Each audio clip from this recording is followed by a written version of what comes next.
Déjà, dans le titre de l'événement, il y a 3 termes qui nous sont chers.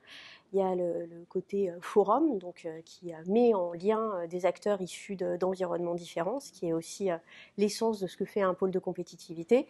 Santé, j'ai pas besoin de vous dire que évidemment c'est un sujet qui pour nous est le cœur d'activité. Et innovation, c'est vraiment ce que les pôles portent au quotidien, c'est-à-dire de favoriser, stimuler, développer, euh, engendrer un maximum d'innovation dans un territoire et au sein d'un panel d'acteurs donnés. On est une structure qui a vocation à fédérer l'ensemble des acteurs, à les catalyser, des acteurs à la fois publics, privés, de grande et de petite taille. Donc on anime un écosystème qui est composé de grands groupes pharmaceutiques, de grands groupes des technologies médicales, du diagnostic, de très nombreuses PME innovantes, et on fédère aussi toutes les unités de recherche et hospitalières qui travaillent dans le domaine de la santé.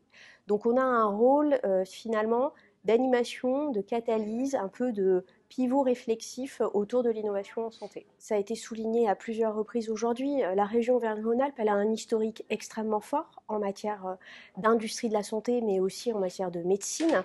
Il y a des acteurs extrêmement emblématiques sur ce territoire depuis longtemps.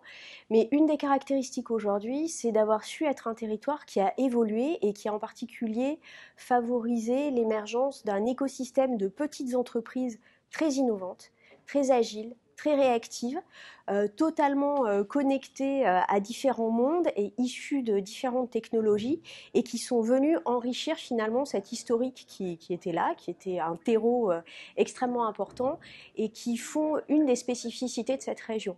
En termes de chiffres au niveau national, Auvergne-Rhône-Alpes, c'est la 2e région française pour les industries de la santé, mais c'est la première pour la partie R&D et pour la bioproduction, qui sont 2 axes extrêmement forts quand on parle d'innovation, parce que on parle voilà, de recherche, de développement et de capacité à produire.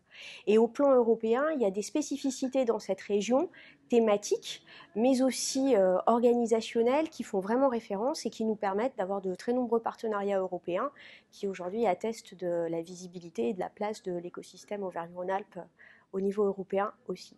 Alors, en fait, il y a une complémentarité naturelle. Les startups, elles se positionnent souvent sur des segments et des technologies très disruptives. Elles sont dans des approches par définition novatrices. Elles vont aller chercher des segments particuliers ou amener une technologie sur un marché nouveau comme celui de la santé. Donc, elles sont dans un modèle resserré, et elles viennent compléter la vision grand groupe qui, eux, en revanche, ont la capacité à déployer et à commercialiser, ce qui est quand même un élément extrêmement important, la diffusion, et à commercialiser ensuite des innovations. Donc en fait, il n'y a pas d'antinomie entre le fait d'avoir sur un territoire des grands groupes et des startups et des PME.